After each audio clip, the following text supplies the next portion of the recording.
Hello, hello. Thank you so much for tuning in today. My name is Andrea from Hip Hip Gourmet's Kitchen, and today I'm going to show you how to break down a whole boneless pork loin.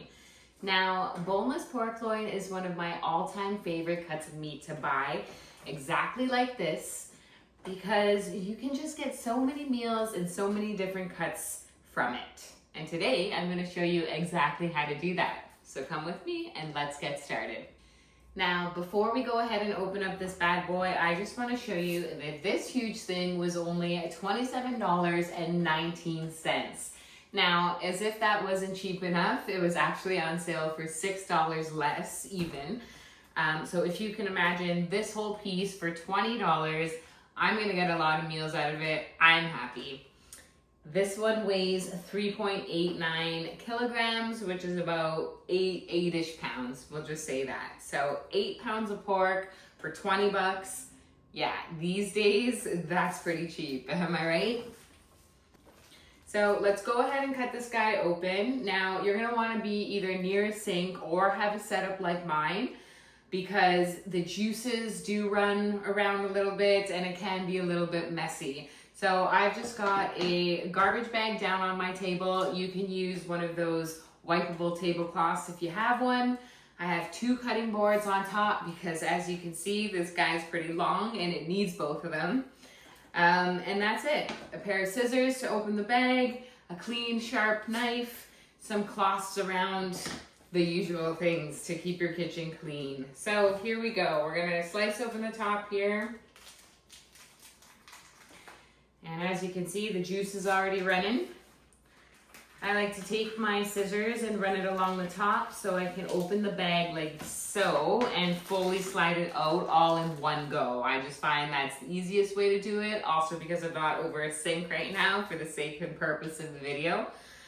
So I'm just gonna slide her out.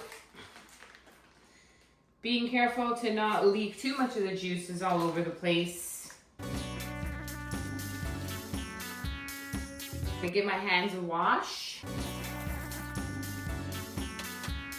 And now I'm just gonna go in with some clean paper towel to kind of just dry it up. It just makes it a lot easier to handle, to get it nice and dry and all of those juices out of your way when you're trying to cut it.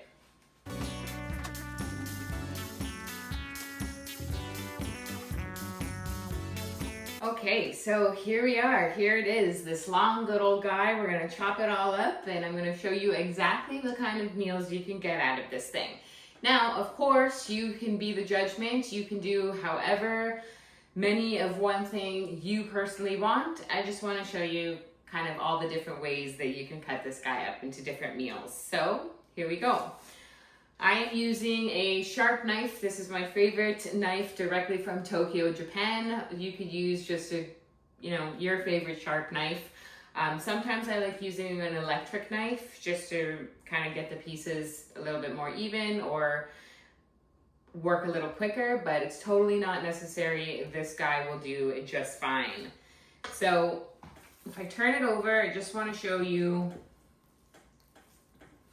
that there is a layer of fat on the top, which depending on what you're using it for, that is perfectly fine. If you know you want leaner cuts of things, you can go ahead and trim off some of the fat at this point. I think I'm gonna go ahead and just leave it as is and trim it off as I need it, as I cut it. I also just want to point out that you might notice that you'll have 2 different looking ends here on your pork loin. So the part with the lighter pink down over on this side is called the sirloin end. And the part over here with the darker pink is referred to as the blade end. Okay, so I'm going to go ahead and start. So what I'm going to do is just start to chop off the 2 outer ends here. So I'll cut off one side here and the other side here, just to kind of get one nice piece all the way along. Just for a rule of thumb at home, you can make these guys as thick or as thin as you personally like. I like to make a variation. I do some thin, I do some thick. I'm gonna start out with the thicker versions here. So I'm just gonna use 2 fingers to get about 1 inch here. just for reference, that is about how thick I want it. So I just want to make one nice clean cut, just like that. And that is a nice thick cut pork chop, as you can see. So I'm going to do it again. You can use your 2-finger reference, or you can just eyeball it. One nice clean cut down. And there you have it, another nice thick cut pork chop.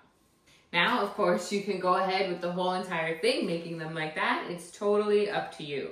I'm gonna go ahead and do at least 2 more.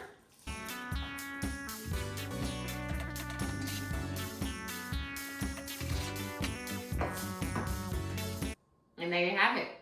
4 nice thick cut pork chops, just like that.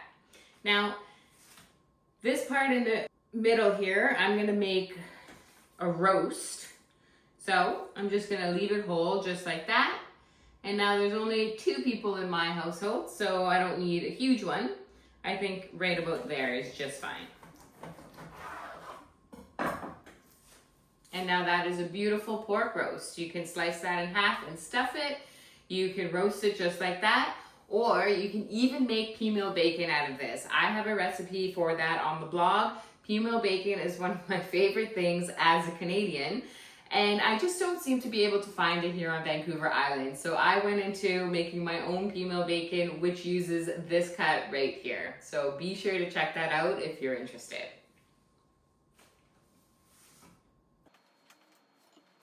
Okay, now from here, I'm gonna go ahead and do thinner pork chops.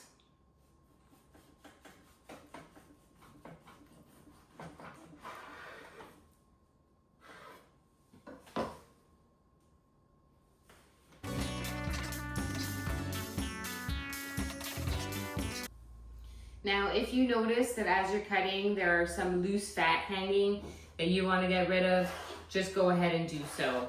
But as you can see, I like the fat on these kinds of cuts, so that's why we didn't trim it off in the start. But feel free to do so if you notice some hanging off that you don't want. Now for these thin pork chops, these are delicious just like this, or you can go ahead and pound them thinner to make fast fry pork chops.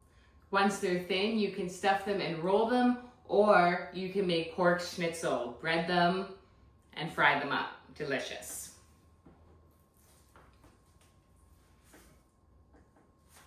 Okay, so for your final piece here, you can go ahead and certainly leave that just as is, as another roast.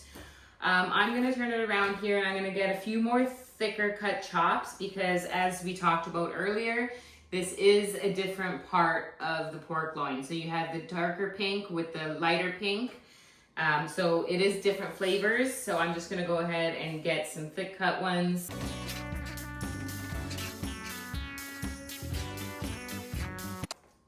As you can see.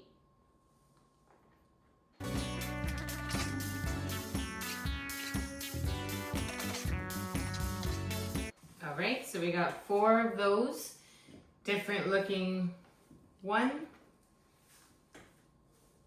And now for my final piece, I'm gonna go ahead and make this into a mixture of strips for stir fries or cubes for things like stews or skewers.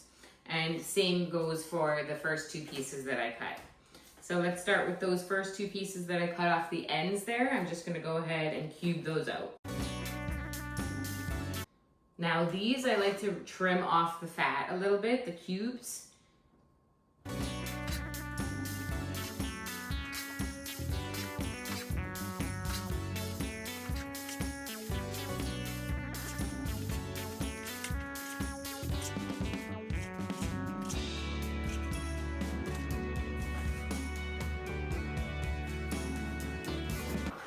Just keep going with some cubes here.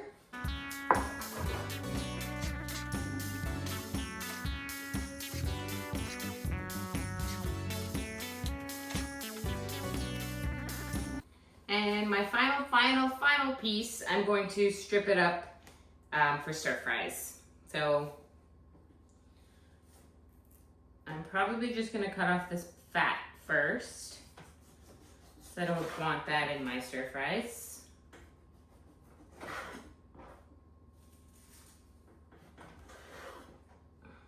So I'm just gonna thinly slice this and then cut it into smaller pieces. Doesn't have to be perfect. And that's honestly the beauty of this pork loin, is that none of it has to be perfect.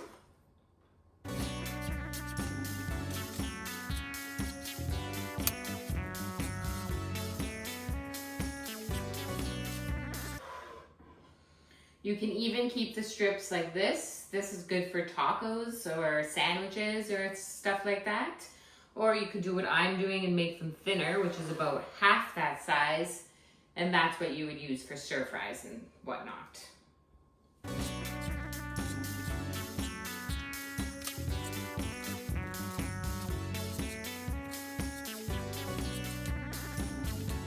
Okay, so there you have it. Those are the strips. Now, I like to keep my cubes and strips kind of in like a pound portion because that's what most recipes use, but you can do however big or small you want it as a portion. Now, a word on the fat. You can just totally throw this out. It's totally up to you, but I like to save it so nothing goes to waste, and what I use it for is homemade sausages. So I'll just throw it into my grinder along with the pork shoulder blade that I'm using just to add some extra fat to my sausages. So I keep it in the freezer until I'm ready to use it. But again, if you don't have a use for it, don't feel bad if you just need to toss the fat. It's totally up to you, and that's totally okay. All right, so the last thing that I want to show you before signing off here is something with these thick cut pork chops. So of course they are delicious as is, but I also want to show you how to butterfly them, which is another delicious way we love to eat these things. So what I'm going to do is take one, I'm going to wash my hands so they're not slippery. So what I'm going to do is I'm just going to set it up right. I'm going to take my knife and I'm going to firmly hold it on both sides and glide my knife through as if I'm cutting it. Well, I am cutting it, but I'm not going to go all the way through. So I'm going to cut it. Use the sides to help you.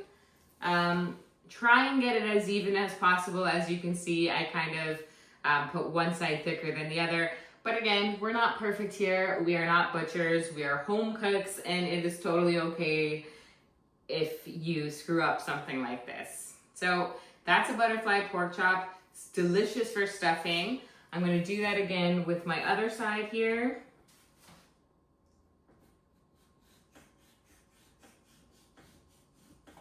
So make a nice clean cut right down the center, but don't go all the way through.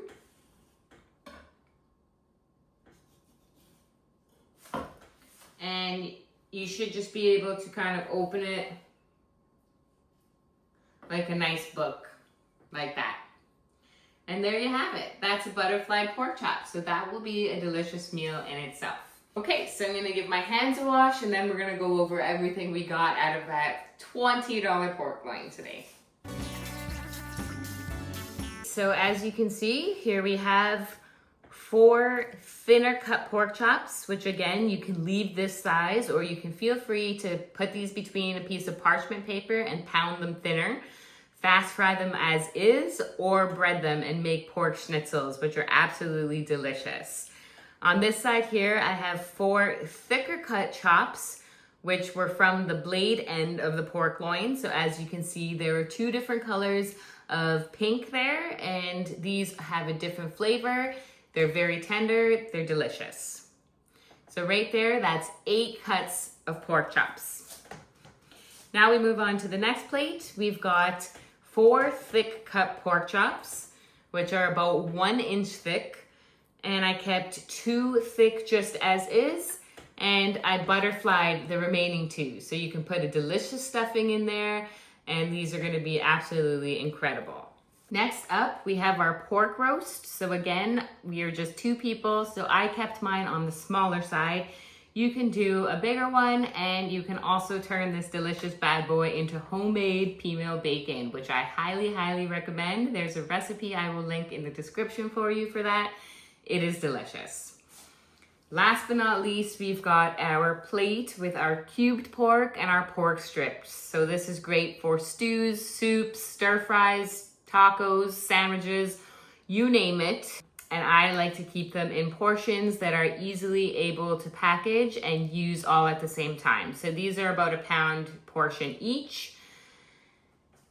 And over here we've got our fat, which is useful if you make things like sausages, or if you want to render it to use as a sunya for prosciutto or something like that. If not, it's perfectly okay to throw out the fat part. And there you have it. I'm gonna be busy for the next few minutes vacuum sealing all of my delicious pork meals, but I am one happy camper knowing that $20, and that is $20 Canadian, got me all of this from my one boneless pork loin. So next time you see one of those bad boys at your grocery store or butcher, pick one up, because look at all of the delicious things you can make with it. Once again, my name is Andrea. Thank you so much for tuning into Hip Hip Gourmet's kitchen, and always remember to eat real good food. Catch you on the next one.